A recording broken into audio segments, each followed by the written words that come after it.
Olá, família. Boa noite. Tudo bem com vocês? Comigo tá tudo ótimo, graças ao nosso bom Deus. Estamos começando mais um vídeo da nossa série, do fim do mundo. Faltam 98 dias para uma mudança do cenário profético, daquele, que Cristo descreveu lá em Mateus 24, onde adentraremos as últimas profecias acerca do fim do mundo. Agora, se você chegou nesse vídeo pela primeira vez e você não sabe o que vai acontecer nos próximos 98 dias, então deixe-me lhe dar uma dica. Se inscreva no canal, ative o sininho, porque todos os dias, até o término dessa contabilidade, nós vamos estar fazendo vídeos aqui estudando fragmentos da profecia, tá? E tem os vídeos anteriores, os quais já explicamos também a respeito do que vai acontecer. Mas hoje nós não vamos falar desses 98 dias que faltam, nem o que vai acontecer depois. Mas nós vamos responder a uma pergunta e vamos compreender quem é a besta do Apocalipse. Afinal de contas, o que seria besta? Como que a Bíblia a descreve? E tem uma outra pergunta, a que leva à sugestão do título desse vídeo. A igreja do passado, ela perseguiu ou ela foi perseguida? Quando nós falamos a respeito da besta, e é importante eu destacar para você que em um determinado momento se torna muito complexo a compreensão da besta. Então, por isso que nós vamos ter vários vídeos falando sobre fragmentos acerca dessa profecia, para que você consiga compreendê-la da melhor maneira possível, tá? E aí, falando em relação a isso, nós já vamos começar, obviamente, pelo principal texto que traz a primeira besta. Como assim, Diego? Primeira besta? Tem mais de uma? Calma, você vai entender. Em Apocalipse, no capítulo 13, começa dizendo bem assim, a partir do primeiro verso.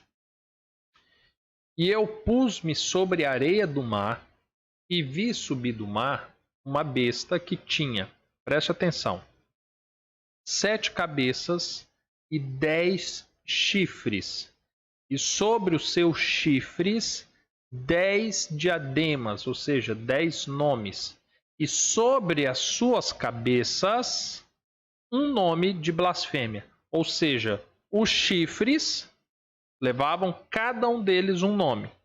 As 7 cabeças juntas levavam um único nome. Ok? Mas vamos lá, dando sequência. E aí agora diz assim: e a besta que vi era semelhante ao leopardo, e os seus pés como os de urso, e a sua boca como a de leão. E o dragão deu-lhe o seu poder e o seu trono e grande poderio. Você sabe por que é feita essa menção do leopardo, do urso e do leão? Eu vou explicar rapidamente para você. Quando você lê Daniel capítulo 7, e nós já vamos ver alguns textos lá em Daniel no capítulo 7, lá Daniel ele tem uma visão de 4 bestas que também aparecem. E essas 4 bestas, elas têm figura, a semelhança de determinados animais. Então você tem a primeira besta que ele vê, que é semelhante a um leopardo. Você tem a segunda, que é semelhante a um urso. Você tem a terceira, que é semelhante a um leão. E você tem uma quarta besta, que é terrível e espantosa. Ele não consegue identificar qual característica é mais semelhante a de um animal. Igual a essas 3, que tinha uma característica muito forte de leopardo, de urso e de leão. Ou seja, essa besta de Apocalipse 13 que nós estamos vendo já aponta que é uma besta posterior a essas 4 bestas que ele viu, ou melhor, as 3 bestas que ele viu lá em Daniel capítulo 7, tá? Da visão que ele teve. Ou seja, nós estamos falando de uma besta que tem as características dos seus antecessores. Tá? Então seria uma quarta besta, não é? Mas calma. Nós estamos falando de uma besta que ela tem muita complexidade e muitos detalhes. Então vai pegando o principal, não fique assustado, não fique temeroso. Ah, eu não vou entender. Calma, nós vamos explicar com muito detalhe, com muita calma tudo isso. E então agora vem, a partir do próximo verso, dizendo assim: eu vi uma das suas cabeças como ferida de morte, e a sua chaga, que era mortal, foi curada. E toda a terra se maravilhou após a besta. E adoraram o dragão que deu à besta o seu poder. E adoraram a besta, dizendo: quem é semelhante à besta? Ou seja, aqui está descrevendo que essa besta, ela recebeu uma ferida de morte e que todos achavam que ela estava extinta. E em um determinado momento ela volta então. Ou seja, ela tem uma primeira fase em que ela quase morre. E ela tem uma segunda fase em que ela volta. E curiosamente, quando ela volta, as pessoas adoram a ela. E todos dizem quem é semelhante a ela, porque não tem nada que se assemelhe à besta. E aí, sabe uma coisa interessante? Talvez você possa dizer assim: Diego, mas as pessoas, ao adorarem a besta, estarão adorando a Satanás, ao dragão, ao diabo? Segundo a Bíblia, sim. Ou seja, uma adoração, ou seja, uma postura, uma reverência, uma consagração, uma decisão, uma submissão a um poder específico fará com que a humanidade esteja adorando indiretamente a Satanás, ao dragão que concedeu o poder à besta. E aí continua dizendo assim: e quem poderá batalhar contra ela? Não há quem se levante contra ela. E então lhe foi dada uma boca para proferir grandes coisas e blasfêmia. Ou seja, agora nós já estamos vendo que além dela conduzir a humanidade para a adoração ao próprio Satanás, agora essa besta, esse poder que se levanta, ela tem boca, ou seja, ela se resume na figura de uma pessoa. Ela fala grandes coisas e ela promove muitas blasfêmias. Sabe o que é interessante quando nós falamos de blasfêmia? Jesus, num certo momento, ele foi acusado de blasfêmia. E o que seria a acusação de blasfêmia? A blasfêmia, ela pode ter algumas referências, eu vou simplificar para você. Blasfêmia, ela pode ser uma atribuição da seguinte forma: você dizer que Deus fez algo quando Deus não fez, ou você atribuir uma coisa que Deus não fez como tendo sido Deus quem tivesse feito. Difícil, né? Falar tudo isso. Mas eu vou explicar na prática. Houve um determinado momento em que Cristo havia promovido uma cura. E ele fez isso pelo poder do Espírito Santo. Só que alguns fariseus que estavam ali acusaram que ele, na verdade, fazia aquilo pelo poder de Beelzebu. E então agora Cristo pega e diz o seguinte, fala assim: olha, as blasfêmias cometidas contra o Filho vos serão perdoadas, mas as blasfêmias contra o Espírito Santo, essas não serão perdoadas. Ou seja, blasfemar é você atribuir a Deus algo que Deus não atribuiu a si, ou você pegar algo que Deus atribuiu e atribuir a outro ser. Isso seria uma blasfêmia.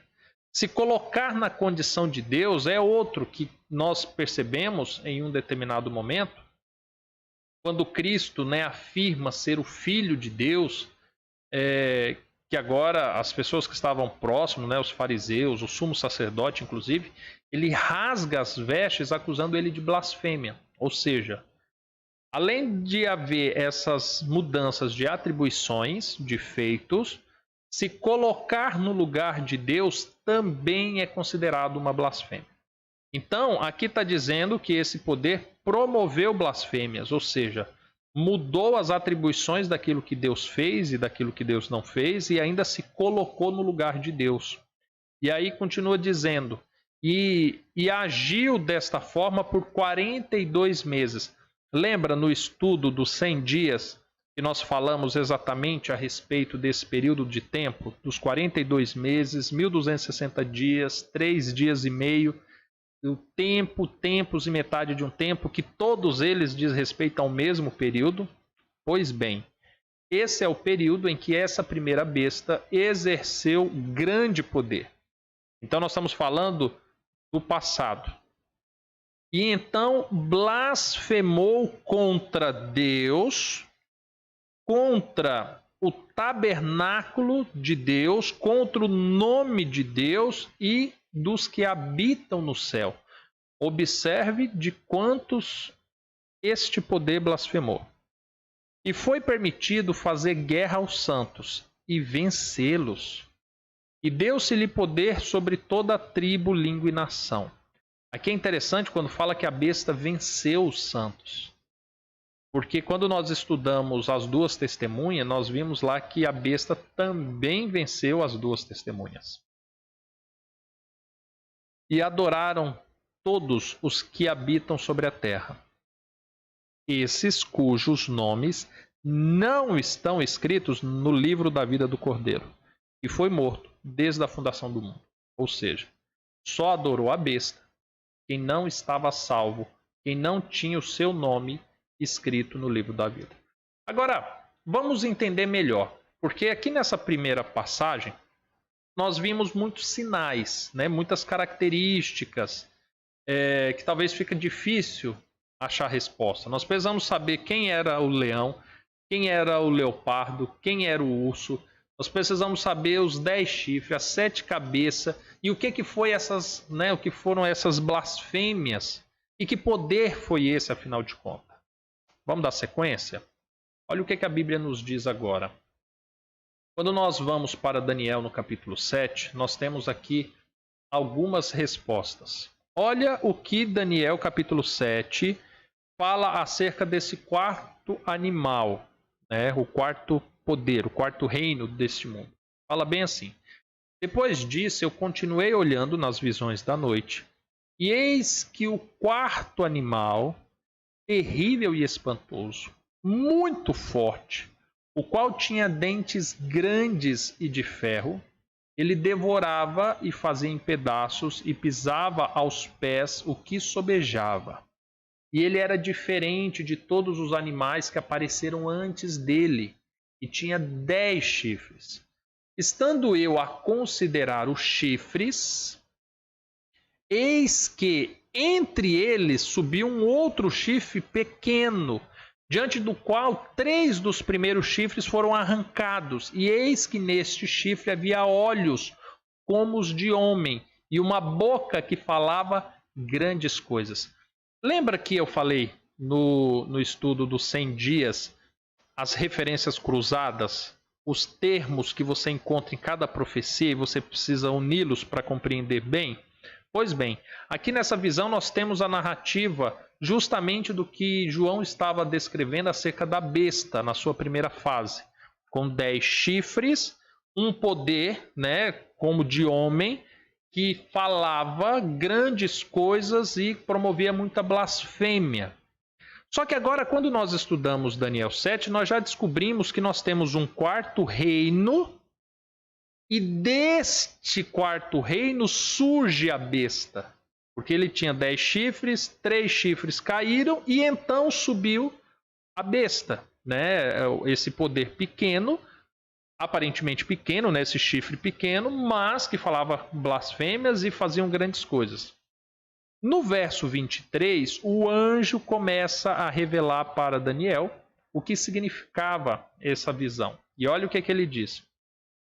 O quarto animal será o quarto reino na terra, o qual será diferente de todos os reinos. Ele devorará toda a terra, e ele pisará aos pés e a fará em pedaço.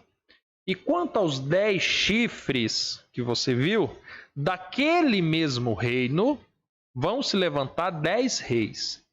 E depois deles se levantará um outro, o qual será diferente dos que aconteceria exatamente o cumprimento dessa profecia de Apocalipse 13. Agora, deixa eu explicar uma coisa para você.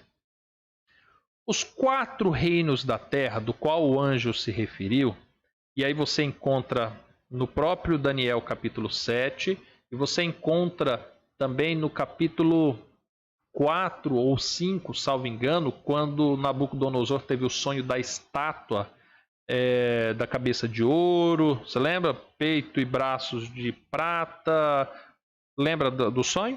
Ok. Ali já é revelado para nós que o primeiro império que Daniel viu era justamente o império da Babilônia, no qual Nabucodonosor era o rei.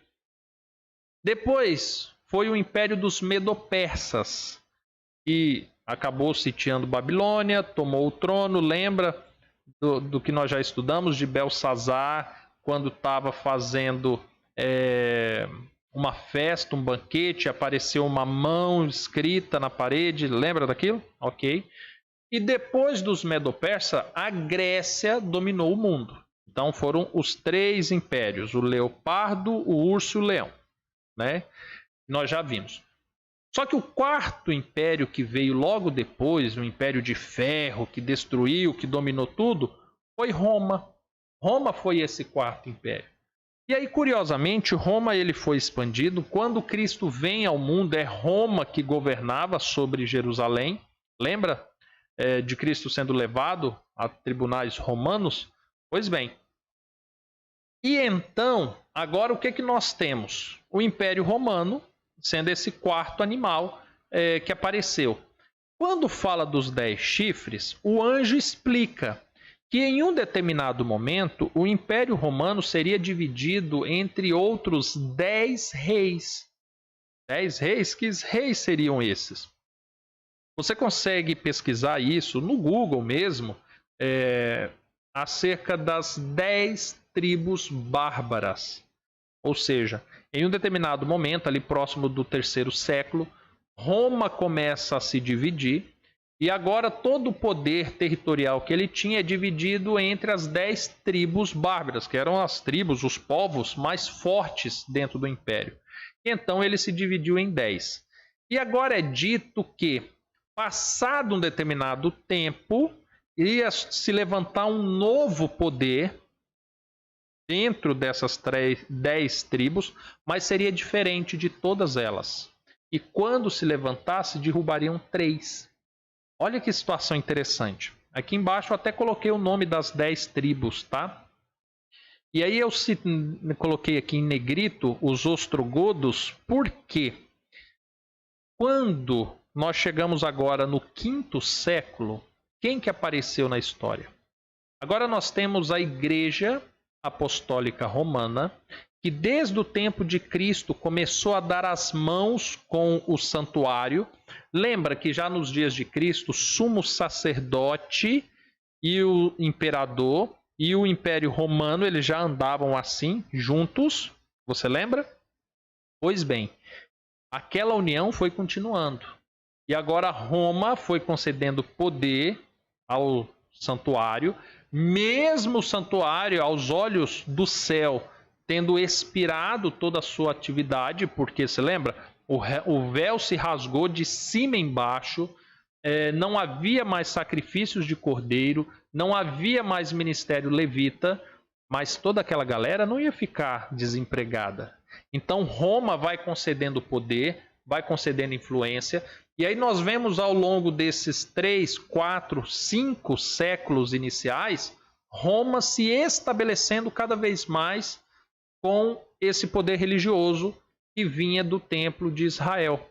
Agora, quando nós chegamos no 5º século, nós já temos uma igreja com preceitos agora cristãos, com a influência que tinha de Roma, de mãos dadas, e que agora você tem a mistura de todo o paganismo romano com todos os preceitos que estava sendo promovido pelos novos cristãos e pelo que havia no santuário antigo.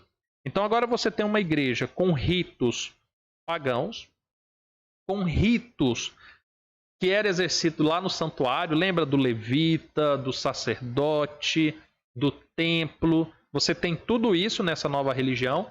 E você tem a questão dos novos conversos, daquilo que Cristo trouxe. Então juntou-se tudo em uma única religião.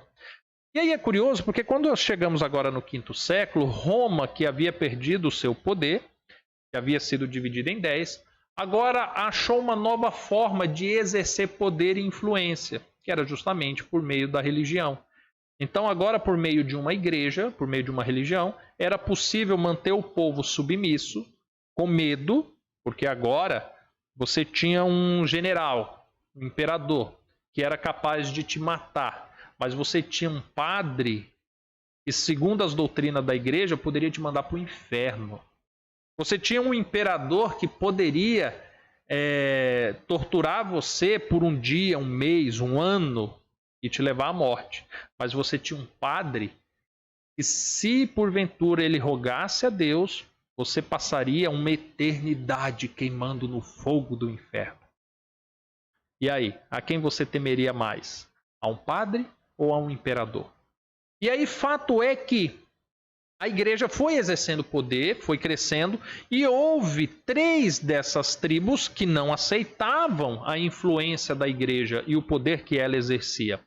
E foi aí que começou algumas guerras, algumas cruzadas, e a igreja conseguiu vencer essas 3 tribos, sendo a dos ostrogodos a última tribo a cair já no quinto século. E agora nós temos então um chifre pequeno que proferirá palavras contra o Altíssimo, destruirá os santos, mudará os tempos e a lei e exercerá um domínio por 1260 anos. É interessante, né, como a Bíblia ela vai trazendo detalhes e mais detalhes em relação a tudo isso. Agora, preste atenção nesses últimos versos que nós iremos ler. Em Apocalipse 17, do verso 7 a 9, traz algumas explicações, como por exemplo as 7 cabeças, os 10 chifres, você já sabe do que se trata. E aí é dito bem assim, ó, em Apocalipse 17. E o anjo me disse, por que te admiras? Eu te direi o mistério da mulher e da besta que a traz. A que tem 7 cabeças e 10 chifres. Presta atenção numa coisa. Deixe-me lhe explicar algo. Quando eu falei para você que é complexo a compreensão acerca da besta, é porque ela envolve um período milenar, ela envolve um poder político que em um determinado momento se torna um poder religioso, em outro momento se torna um poder político e religioso com fundamentos políticos. Então, nós estamos falando de uma história milenar. E em um determinado momento, esta besta ela recebe uma ferida de morte, mas depois ela volta. Só que ela volta sob o poder que é concedido da besta anterior. Por isso que em Apocalipse 13 é dito da segunda besta, que sobe agora do abismo, na presença da primeira e fazendo tudo com a força da primeira. E aí agora, em Apocalipse 17, nós temos a narrativa dessa besta e o poder que a cidade, que o Império Romano concedeu à besta, a igreja que ali se fundamentou.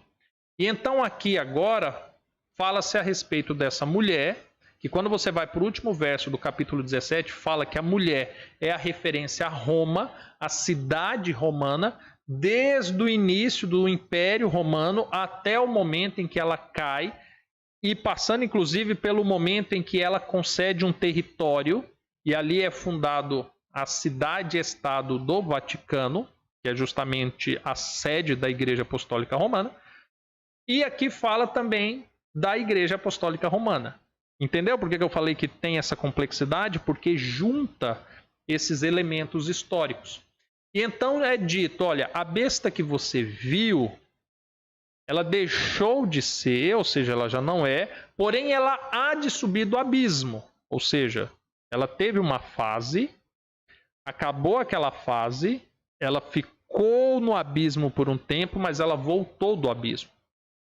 e ela irá à perdição, à destruição. Ela se levanta e vai para destruir. E os que habitam na terra, cujos nomes não estão escritos no livro da vida desde a fundação do mundo, irão se admirar, vendo a besta que era e já não é, ainda que é, ou que tornará a ser. E aqui o sentido que tem sabedoria. As 7 cabeças são 7 montes sobre os quais a mulher está assentada. Bem, eu já fiz as referências para você que a cidade de Roma, que advém do Império Romano, e foi a precursora da Igreja Apostólica Romana, seria justamente a besta que é mencionado em Daniel capítulo 7 e Apocalipse capítulo 13. Em Apocalipse 17, traz uma outra referência, que é essa cidade, essa grande cidade do mundo, ela tem 7 montes. E aí, curiosamente, Roma é conhecido como a cidade das 7 colinas. E eu coloquei aqui o nome de cada uma dessas colinas para que você acompanhe. A partir desse momento, a Bíblia confirma historicamente quando Roma surgiu e quando a besta se levantou. A Bíblia confirma cronologicamente quando começou o poder e a exercer o domínio a Igreja Apostólica Romana e quando ela cai. A Bíblia confirma geograficamente aonde estaria essa cidade e aonde estaria essa igreja.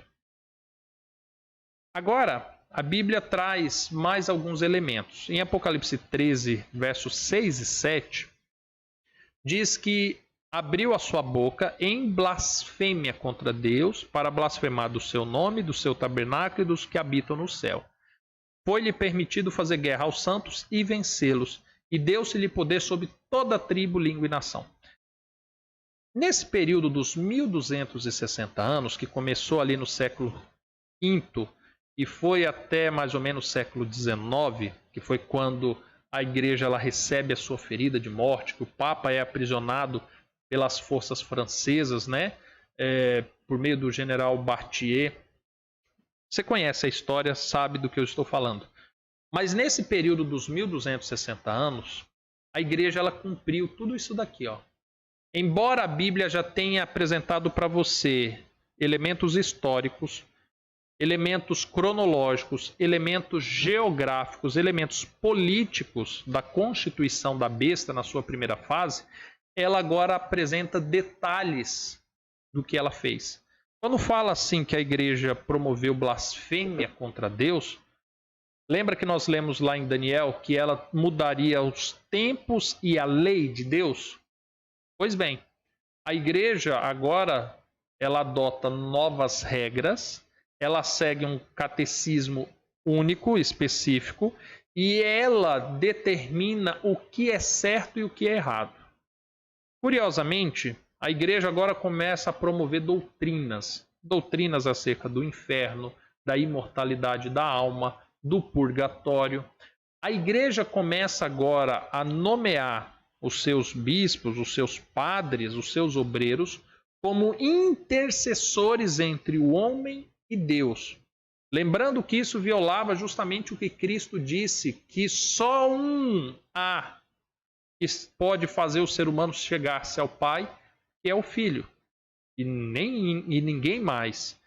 Mas aí a igreja continua, porque agora ela se coloca como sendo a representante de Deus na terra. Olha que situação forte nessa questão da blasfêmia. Primeiro porque ela se coloca diante dos homens como a única que pode representar o ser humano diante de Deus. Então, se porventura você peca e vai até a igreja, quem que confessa os seus pecados a Deus? O padre. Porque agora ele diz que só ele pode chegar à presença de Deus para perdoar os teus pecados. Curiosamente, a igreja também se coloca como a representante de Deus diante dos homens. Quem que pode lhe perdoar os pecados? O padre, a igreja, o poder que ela exerce. Então ela se coloca como o representante do homem e o representante de Deus. Só que, curiosamente, nessa história, você não acha lugar para Cristo. Porque Cristo foi o Deus que se tornou homem e pelos pecados dos homens morreu em oferta e sacrifício a Deus. E agora a igreja ela cumpre esse papel. Olha o tamanho da blasfêmia. É dito que blasfemou contra o tabernáculo de Deus. Por que tabernáculo de Deus? Porque Deus instituiu um santuário com 3 repartimentos: o pátio, lugar santo e lugar santíssimo. Havia o sacerdote, que fazia os trabalhos diários. Havia o sumo sacerdote, que fazia o trabalho da expiação uma única vez ao ano. Havia Deus que se manifestava ali para cumprir um ritual específico ao ano.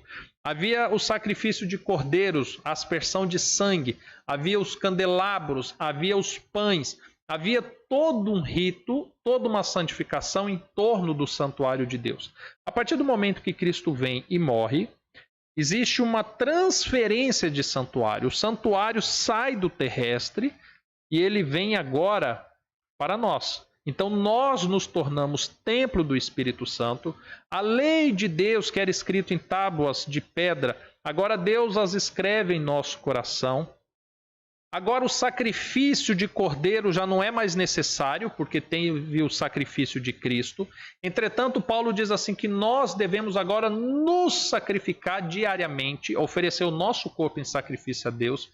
A intercessão que havia proveniente do sacerdote, agora a Bíblia apresenta que quem se tornou nosso intercessor foi Cristo. Ou seja, o santuário terrestre, ele cumpriu um papel à semelhança do santuário que havia no céu, e com Cristo esse santuário terrestre foi transferido para o ser humano. Só que agora vem a igreja e traz de volta o santuário. Agora cria-se um novo santuário, dizendo ser casa de Deus. Esse santuário não é feito com coisas santas, não é dentro dos preceitos que Deus havia instituído para Moisés. Esse santuário Deus não habita. Nesse santuário, os ritos, as tradições, até a forma de culto que ali é exercida é totalmente diferente do santuário que Deus um dia instituiu. Por isso é dito que a igreja blasfemou contra o santuário de Deus. E também é dito que blasfemou contra os que habitam no céu. Por quê? Porque agora a Bíblia apresenta alguns personagens que estão no céu, que foram ao céu. Você tem, por exemplo, relatos bíblicos acerca de Moisés. Você tem relato bíblico acerca de Elias. Você tem relato bíblico acerca de Enoque. Agora, é curioso porque quando você vai estudando a Bíblia, principalmente Apocalipse, a partir do capítulo 4, você tem uma visão do trono, do céu. Ali você tem milhares e milhares de anjos, miríades de anjos. Você tem uma composição de um trono com 24 anciões, com coroas, ou seja, foram homens que habitaram na terra, que morreram, que estão no céu, na visão que João está tendo, e que Ezequiel também teve, a partir do capítulo 2 do seu livro. E você tem essa composição apenas. Agora vem a igreja e simplesmente começa, sem o critério celestial, sem um critério seguido por Deus, começa a colocar pessoas no céu. E assim vai blasfemando contra os que habitam no céu. Porque agora, aqueles que habitam no céu, eles exercem um papel. E aí, quando falamos habitar no céu, nós estamos falando de Deus, do Espírito Santo, de Cristo, dos anjos. Todos eles exercem, cumprem um papel. Só que agora a igreja começa a nomear pessoas que morreram, dizendo que elas estão no céu e que é por meio dessas pessoas que você vai ter algumas resoluções dos seus problemas. Agora a igreja coloca homens falhos e pecadores, sem preceitos que advêm de Deus, e coloca esses homens como santos. Eu poderia perguntar, por estar no manual do casamento, se você for solteiro ou solteira, ou você que está casado e precisa de um milagre, Qual é o anjo, o santo casamenteiro para quem você faria uma oferta, para quem você clamaria? Então, a partir desse momento, a igreja começa a fazer o quê? Olha, você está com um problema no seu casamento? Existe um santo. Você precisa orar para ele. Você precisa rezar para ele. Você precisa buscar agradar ele. E ele, estando lá no céu, ele vai atender o seu pedido. E aí você tem santos para casamento. Você tem santos que cuidam do mar. Você tem santos que cuidam de lavouras, do sol, da lua. Ou seja, a igreja blasfemou contra os que habitam também no céu. Desta forma, houve oposições. Porque aqueles que pegam a palavra de Deus e a estudam, logo percebe que não é assim. Cristo não concedeu essa autoridade. Deus afirma não habitar em casas, em templos feitos por mãos humanas. Ou seja, não tem como nós olharmos para esse mecanismo de religião, que hoje chama-se de cristianismo, que advém do catolicismo, e achar que é dessa forma que Deus opera. Porque, biblicamente, nós temos toda a base dessa estrutura descrita na Bíblia, com todos os detalhes históricos, cronológicos, geográficos e políticos. Nós temos os detalhes de como espiritualmente essa igreja agiu. E aí qualquer cristão que olha para a Bíblia e a estuda com o coração aberto, disposto a compreender, vai fazer oposição a ela. E assim o foi no período das cruzadas. Você lembra dos cavaleiros templários?